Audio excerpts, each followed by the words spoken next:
Dear students, welcome back on my YouTube channel Physics Classes with RB Garg।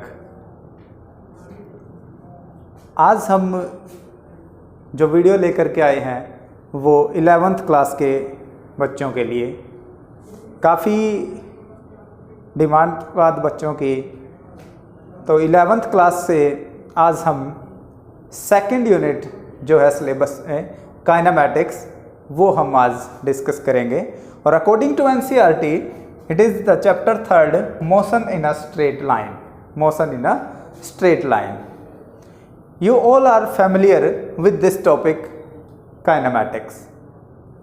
I think आप सभी जानते हैं kinematics क्या है और सभी फैमिलियर भी हैं, क्योंकि बहुत ही बेसिक सा टॉपिक है काइनेमैटिक्स या मोशन। ये वर्ड आपने ज़रूर सुने होंगे, जरूर नहीं 11th क्लास में, 9th क्लास में बड़ा आपने स्टडी किया इसके बारे में, उससे पहले भी आपने इसके बारे में स्टडी किया। तो सबसे पहले हम डिस्कस करते हैं काइनेमैटिक्स का मीनिंग क्या है, मतलब क्या है, क्या हम पढ़ने जा रहे हैं इस यूनिट के अंदर। तो काइनेमैटिक्स का जो मीनिंग है, काइनेमैटिक्स की अगर हम बात करें, नाम से ही क्लियर होता है कि काइनेटिक वर्ड से काइनेमैटिक्स वर्ड बना है। काइनेटिक का मतलब है मोशन से।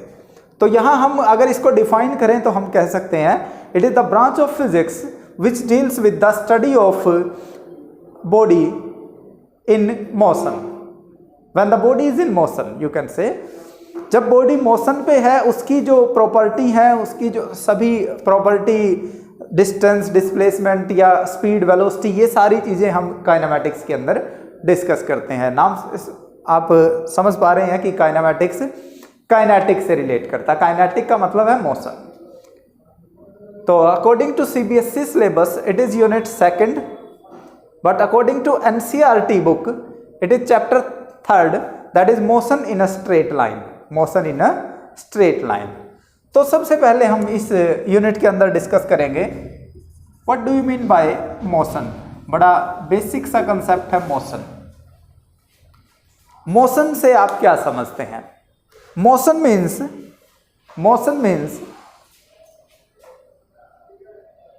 मोशन का मतलब क्या है कि जब भी कोई बॉडी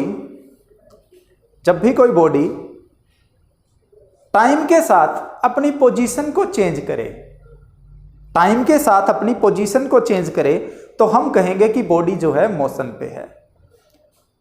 टाइम बड़ा इंपॉर्टेंट रोल प्ले करता है मोशन को एक्सप्लेन करने के लिए, कि किसी भी बॉडी की पोजीशन को हम अगर देखें, वो अगर सेम है, टाइम इंक्रीज होता जा रहा है, टाइम बढ़ता जा रहा है और बॉडी की पोजीशन वहीं की वहीं है, तो मैं कह सकता हूं बॉडी जो है मोशन पे नहीं है।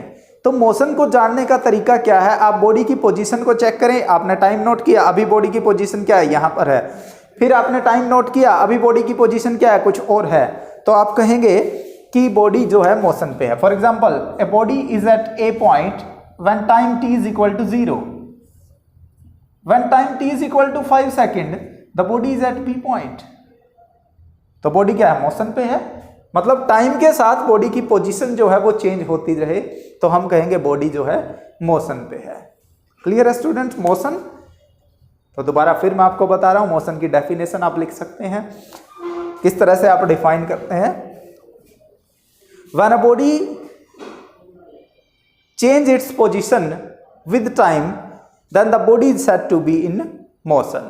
The body is said to be in motion. For example, a person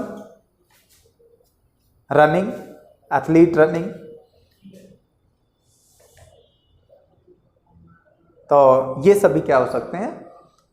motion के एग्जाम्पल हो सकते हैं। इसके अपोजिट एक वर्ड रहता है जिसका नाम है रेस्ट। रेस्ट और मोशन दोनों ही बड़ा क्लोज रिलेट करते हैं एक दूसरे के साथ। रेस्ट क्या होता है? रेस्ट से आप क्या समझते हैं? तो किसी भी बॉडी की पोजीशन को आप टाइम के साथ चेक करें, अगर टाइम इंक्रीज होता रहे और बॉडी की पोजीशन जो है वो सेम रहे, तो हम कहेंगे कि जो बॉडी है वो रेस्ट पे है, that is not changing its position. तो when a body does not change its position with time, then the body is said to be at rest. You can say bench, chair or person sitting at a place is not changing its position with time, then the body is at rest. So rest and motion, तो दो important definition आपने पढ़ी, rest और motion. The next concept is rest and motion both are related to each other. How can you explain that? How can you say that the rest and motion both are related to each other? क्या आप कोई ऐसा example बता सकते हैं, क्या कोई ऐसा एग्जाम्पल देख सकते हैं जहां बॉडी रेस्ट पे भी है और उसी टाइम पे बॉडी मोशन पे भी है? अगर आप किसी गाड़ी से, बस से, ट्रेन से ट्रैवल करते हैं तो जो पैसेंजर ट्रेन में, गाड़ी में, बस में आपके साथ बैठा हुआ है सीट पे, या आपके साथ जो ट्रैवल कर रहे हैं बस के अंदर या ट्रेन के अंदर, वो उन सभी पैसेंजर के लिए आप क्या हैं? रेस्ट पे हैं. और आउटसाइड बॉडी जो भी हैं उनके लिए आप क्या हैं? मोशन पे हैं. तो एक ही टाइम पे आप रेस्ट का रोल भी प्ले कर रहे हैं और मोशन का रोल भी प्ले कर रहे हैं. तो आप कह सकते हैं कि rest and motion both are related to each other. Both are related to each other. Rest और मोशन एक दूसरे से बड़ा क्लोजली रिलेट करते हैं. तो इस एग्जांपल से आप इस चीज को एक्सप्लेन कर सकते हैं कि रेस्ट और मोशन दोनों एक दूसरे को क्लोजली रिलेट करते हैं, रिलेशन शो करते हैं. After that there is a concept of uniform motion. Uniform motion, motion word अभी हमने पढ़ा, मोशन क्या होता है, और उसके सामने मैंने लिख दिया यूनिफॉर्म, साथ में उसके लिख दिया. अगर यूनिफॉर्म का मीनिंग हमें क्लियर है, मोशन में अभी आपको बता ही चुका हूं, तो यूनिफॉर्म मोशन समझना बड़ा इजी हो जाएगा.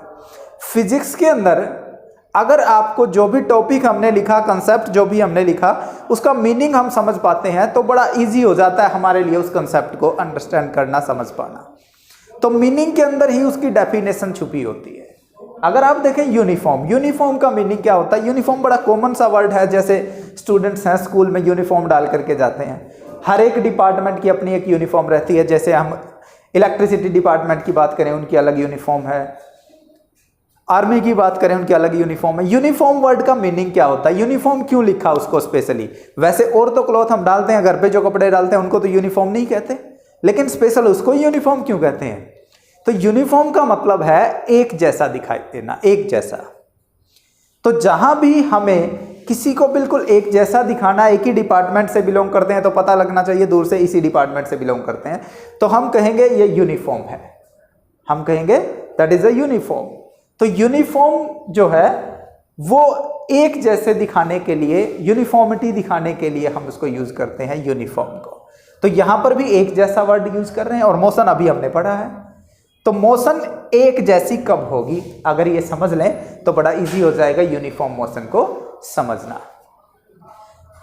अगर एक बॉडी ए पॉइंट से बी पॉइंट तक 5 मीटर ट्रैवल करती है 2 सेकंड के अंदर, ए से बी 5 मीटर ट्रैवल किया 2 सेकंड के अंदर, बी से C again it is 5 metre and time is again 2 second, C to D again it is 5 meter and time is also same, that is 2 seconds.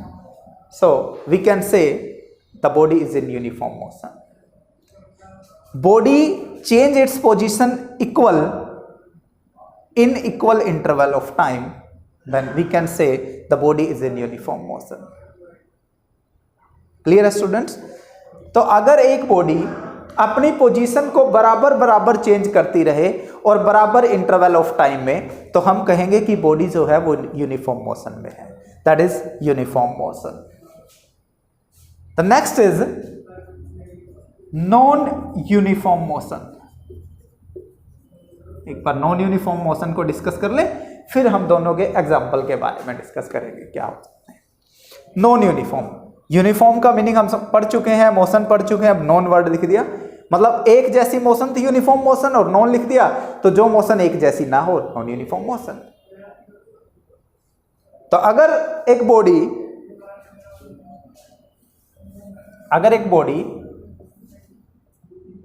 First 5 metre 2 second में travel करे, next 5 metre 5 second में travel करे, next 5 metre 1 second में travel करे, तो आप देख पा रहे हैं कि बॉडी की जो पोजीशन है वो तो आपने इक्वल ले रखी है, इक्वल पोजीशन चेंज कर रही है 5 मीटर, लेकिन उसका टाइम इंटरवल हर बार चेंज होता जा रहा है।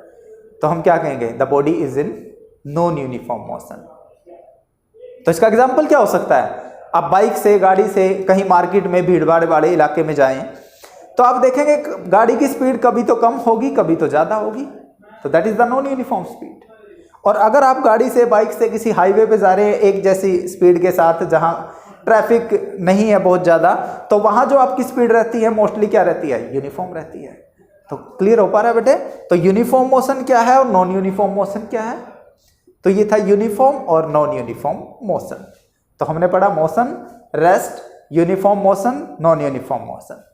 The next is the important topic of the chapter, but the basic topic, that is distance and displacement. बड़ा बेसिक सा कंसेप्ट है, आप 8th क्लास से पढ़ते आ रहे हैं डिस्टेंस और डिस्प्लेसमेंट के बारे में। डिस्टेंस एंड डिस्प्लेसमेंट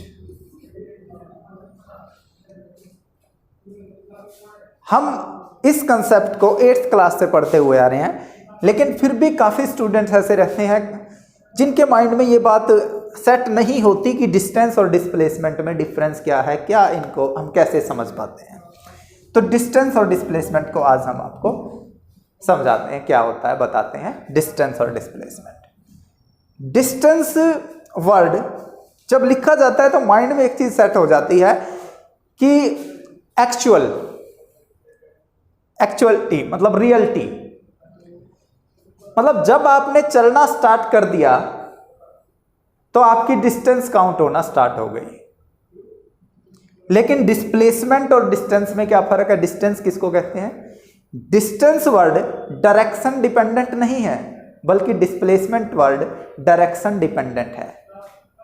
डिस्प्लेसमेंट जब भी लिखोगे वहां एक पर्टिकुलर डायरेक्शन गिवन होगी, और डिस्टेंस जब लिखेंगे तो वहां डायरेक्शन का कोई रोल नहीं है। तो इसीलिए कहते हैं जब आपने चलना स्टार्ट कर दिया, किसी बॉडी ने चलना स्टार्ट कर दिया, तो उसकी डिस्टेंस जो है वो काउंट होना शुरू हो जाती है। लेकिन डिस्प्लेसमेंट काउंट नहीं होगी, क्योंकि वो डायरेक्शन डिपेंडेंट है। अगर डायरेक्शन गिवन है, सब चीजें आपको पता है, तभी आप डिस्प्लेसमेंट की बात करेंगे। फॉर एग्जाम्पल, आप अपने घर से, होम से स्कूल जाते हैं, होम टू स्कूल। तो आप इस रास्ते से होकर के जा रहे हैं, देखें इस तरह से गए, फिर यहाँ और लास्ट में आप स्कूल तक पहुंचे। It is 5 metre, this is 5 metre, 5 5 5 and 5। तो टोटल आपने कितना ट्रैवल किया होम टू स्कूल तक? होम से स्कूल जाने में कितना आपने टोटल ट्रैवल किया? कैलकुलेट करेंगे। 5 10 15 20 25 30 40। तो होम टू स्कूल आपने 40 मीटर ट्रैवल किया, 40 मीटर ट्रैवल किया। लेकिन अगर आप देखें होम टू स्कूल, अगर शॉर्टेस्ट पाथ ड्रॉ कर दिया जाए तो वो ये पाथ होगा। शॉर्टेस्ट पाथ की अगर बात करें तो वो ये पाथ होगा, और वो कितना है? 5 5 5 and 5। It is 20 metre, 20 metre.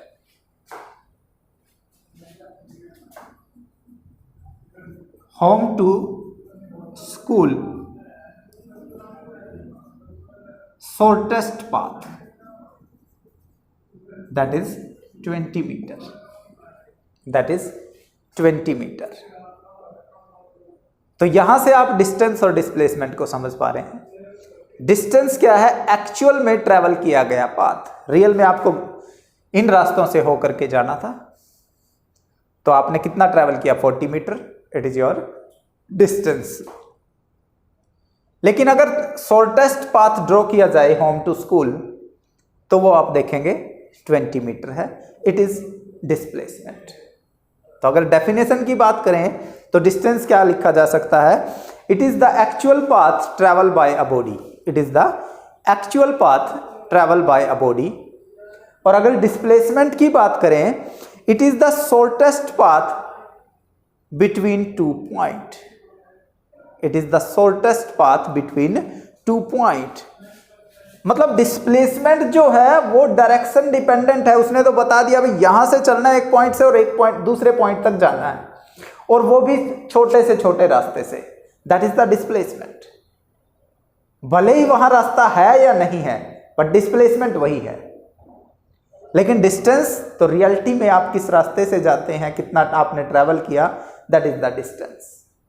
एक और एग्जांपल आपको बताते हैं डिस्टेंस और डिस्प्लेसमेंट से। एक स्टूडेंट्स को मैंने बोला कि बेटा आपको 10 मीटर चलना है, आपको 10 मीटर चलना है। तो मैं उसको बोल करके और कुछ टाइम के लिए बाहर चला जाता हूँ। कुछ टाइम के बाद जब मैं क्लास में आता हूँ तो मैं पूछता हूँ, बेटा आपको मैंने बोला था कि 10 मीटर चलना है और आप नहीं गए। तो स्टूडेंट कहता कि सर मैं 10 मीटर के लिए चल चुका हूँ, लेकिन मुझे दिखाई नहीं दे रहा। क्यों? क्योंकि मैं जहां उसको छोड़ के गया था वो वहीं पर था। बट रियलिटी में उसने क्या किया कि वहीं पर एक राउंड लगाया 10 मीटर का और वहां पर बैठ गया। तो जो मुझे दिखाई दे रहा है दैट इज द डिस्प्लेसमेंट। मेरे लिए 2 पॉइंट हो तभी तो मैं बताऊंगा कि यहां थे आप, अब वहां हो, तो मैं कह सकता हूं कि 10 मीटर आपने ट्रेवल किया। लेकिन रियलिटी उसको पता है, दैट इज द डिस्टेंस। तो यही फर्क है डिस्टेंस और डिस्प्लेसमेंट में। जो रियलिटी है दैट इज द डिस्टेंस, और जो 2 पॉइंट के बीच में आपको दिखाई देगी, छोटे से छोटे पाथ की बात करें, छोटे से छोटी डिस्टेंस की बात करें, दैट इज द डिस्प्लेसमेंट। तो student clear distance and displacement. तो इसके बाद इनका डिफरेंस जो है काफ़ी इंपॉर्टेंट है। एग्जाम के लिए आपको आ सकता है कि डिस्टेंस और डिस्प्लेसमेंट को डिफ्रेंशिएट करें, जो आप 9th क्लास में भी पढ़ के आए हैं।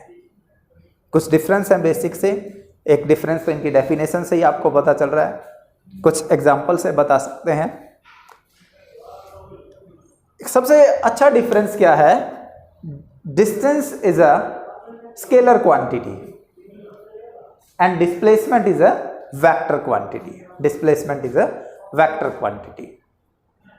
तो यहां स्केलर और वेक्टर ये आपके लिए नया वर्ड है, स्केलर और वेक्टर क्वांटिटी।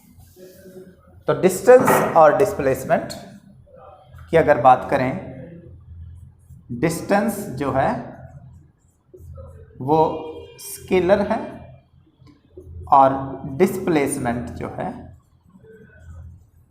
वो वेक्टर है। तो स्केलर और वेक्टर, इस चीज को पहले हम क्लियर करते हैं। Scalar quantity are those quantity which have only magnitude but no direction. Scalar quantity वो सभी क्वांटिटी कहलाती हैं जिनमें सिर्फ मैग्नीट्यूड है लेकिन कोई डायरेक्शन नहीं है। फॉर एग्जाम्पल मास, अगर मैं लिखूं मास 2 kg, 2 kg is the magnitude of the quantity but there is no direction of mass, so it is a scalar quantity. So it is a scalar quantity. और vector किसे कहते हैं? Vector those quantity which have magnitude as well as direction is called scalar quantity, vector quantity. ऐसी quantity जिनमें magnitude भी है और direction भी है उन्हें वेक्टर क्वांटिटी कहा जाता है। फॉर एग्जांपल डिस्प्लेसमेंट, डिस्प्लेसमेंट क्योंकि डिस्प्लेसमेंट क्या है? डायरेक्शन डिपेंडेंट है, डायरेक्शन डिपेंडेंट। फॉर एग्जांपल मैंने आपको बोला आपको 10 मीटर के लिए सीधा चलना है, एक ही डायरेक्शन में चलना है, तो दैट इज द डिस्प्लेसमेंट और वेक्टर क्वांटिटी, क्योंकि मैंने आपको मैग्नीट्यूड के साथ डायरेक्शन भी बता दी। लेकिन अगर मैं आपको बोलूं कि आपको सिर्फ 10 मीटर चलना है, कोई डायरेक्शन नहीं है, तो that is a scalar quantity. Clear student? तो वेक्टर और स्केलर क्वांटिटी क्या होती हैं? तो डिस्टेंस जो है वो स्केलर है और डिस्प्लेसमेंट जो है वेक्टर है। और डिफरेंस क्या हो सकते हैं? डिस्टेंस, डिस्टेंस जो है हमेशा डिस्प्लेसमेंट से बड़ी होगी, या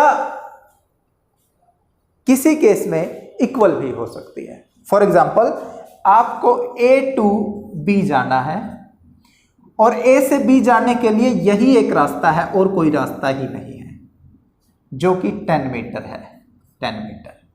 तो अब यहां पर AB is equal to 10 metre, ये डिस्टेंस भी है और डिस्प्लेसमेंट भी है। क्यों? क्योंकि डिस्टेंस एक्चुअल पाथ है और डिस्प्लेसमेंट सोल टेस्ट। तो यहां एक्चुअल भी यही है और सोल टेस्ट भी यही है, तो मैं कह सकता हूं दोनों बराबर हैं। तो डिस्टेंस और डिस्प्लेसमेंट दोनों बराबर भी हो सकती हैं, वरना मोस्ट ऑफ द केसेस में डिस्प्लेसमेंट जो है डिस्टेंस से छोटी रहती है। और डिफरेंस की अगर बात करें, जो डिस्प्लेसमेंट है वो डायरेक्शनल है, यूनिडायरेक्शनल, उसकी एक पर्टिकुलर डायरेक्शन होगी, लेकिन डिस्टेंस जो है वो ओमनी डायरेक्शनल है, किसी भी डायरेक्शन में जा सकती है, जिसकी कोई पर्टिकुलर डायरेक्शन नहीं होती। और कॉमन क्या है इन दोनों में? डिस्टेंस और डिस्प्लेसमेंट की अगर बात करें, इन दोनों में कॉमन क्या है? इन दोनों में कॉमन है इनकी मेजर करने वाली यूनिट। दोनों ही मीटर में मेजर की जाती हैं। जो SI यूनिट्स है डिस्टेंस और डिस्प्लेसमेंट की, दैट इज मीटर। क्लियर है स्टूडेंट? डिस्टेंस और डिस्प्लेसमेंट बड़ा बेसिक सा कंसेप्ट है, जो आप 9th क्लास में भी पढ़ के आए हैं और आपने उससे पहले भी 8th क्लास में भी आई थिंक पढ़ा है ये चैप्टर, डिस्टेंस और डिस्प्लेसमेंट। तो आज स्टूडेंट्स हमने basic concept motion in straight line से डिस्कस किया। काइनेमैटिक्स क्या है, rest and motion both are related with each other. After that uniform and non uniform motion, and then distance and displacement and difference between distance and displacement. So this is all about for today lecture. अगले video में हम इससे next topic discuss करेंगे। Okay students.